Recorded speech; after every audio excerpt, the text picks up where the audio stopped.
बिस्मिल्लाहिर्रहमानिर्रहीम। अस्सलामु अलैकुम गाइस। आज हम देखेंगे मुंशी प्रेमचंद का अफसानवी मजमुआ सोज़े वतन के बारे में। प्रेमचंद की 5 कहानियों का मजमुआ 1909 ईस्वी में सोज़े वतन के नाम से ज़माना प्रेस कानपुर से शाये हुआ।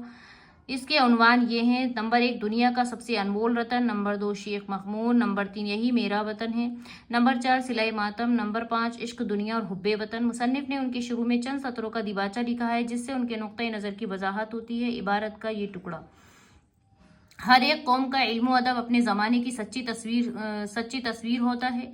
जो ख्यालात कौम के दिमागों को मुतहर्रिक करने और जो जज्बात कौम के दिलों में गूंजते हैं वो नज़्म व नसर के मजमून में ऐसी सफाई से नज़र आते हैं जैसे आईना में सूरत। सोज़े वतन के अफसानों में इसी की झलक दिखाई देती है। दुनिया का सबसे अनमोल रतन मजमुए की पहली कहानी है। इसका अंदाज दास्तानी है जिसका मकसद रोमान नहीं है बल्कि कहानी रोमान से शुरू होकर हुब्बुल वतनी पर ख़त्म होती है। अफसाने में एक जांबाज आशिक सादिक की लगन और बेपनाह मोहब्बत का किस्सा बयान हुआ है जिसकी महबूबा दुनिया का सबसे अनमोल रतन लाने की फरमाइश करती है। कहानी का असल मकसद हिंदुस्तानियों के दिलों में वतन की मोहब्बत और जज्बा कुर्बानी पैदा करना है और बताया है कि दुनिया का सबसे अनमोल रतन वो आखिरी कतरा खून है जो वतन की हिफाजत में गिरे। इस किस्से में हीरो का नाम दिलफुकार और हीरोइन मौसूम व दिलफरेब है जो अलामती है और जिसे अलामत निगारी की पहली कोशिश कहना चाहिए जिसके पसमर्दा तरकीब सरफरोशी है। वो आखिरी कतरा खून जो हुब्बे वतन की हिफाजत में गिरे दुनिया की सबसे बेश कीमत शे है। शेख मखमूर इंसान गोई के एक और पहलू का चरबा है। रज़मिया अनासिर की अनमोल रतन में जो कमी है ये अफसाना पूरा करता है। ये कहानी 6 अलहदा मनाजिर में मुनक़सिम है। फ़नी तरतीब के नुक्ते नज़र से ये कहानी मुख्तसर अफसाना और दास्तान के फ़न का इम्तिजाज है। हुब्बुल वतनी का जज्बा पूरी कहानी पर छाया हुआ है। हम मैदान में रहेंगे और 10 बदस दुश्मन का मुकाबला करेंगे। प्रेमचंद ने इसमें भी अलामत निगारी से काम लिया है। मुल्क जन्नत निशा से मुराद हिंदुस्तान है और शाह किशोर कुशा से अंग्रेज मुराद है।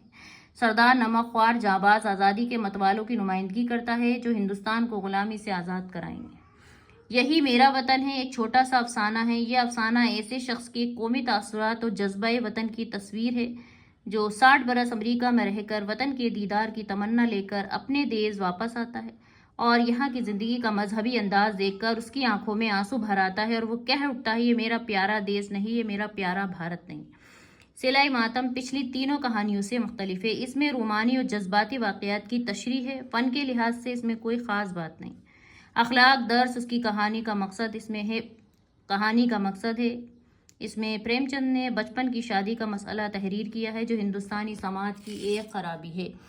इश्क दुनिया और हुब्बे वतन का मौजू भी हुब्बुल वतनी है। इसमें इटली के एक नामवर वतन परस्त की हसरतनाक ज़िंदगी के चंद इबरतनाक मनाजिर को बड़े गैर शायराना और गैर फनकाराना बेरतबी व बेतरतीबी से यकजा कर दिया गया है।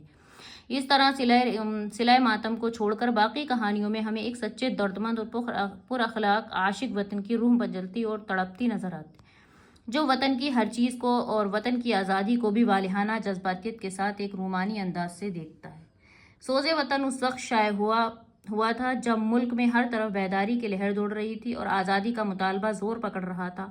इसलिए वतन परस्ताना जज्बात फैलाने वाली इस किताब को हुकूमत ने जब्त कर लिया था।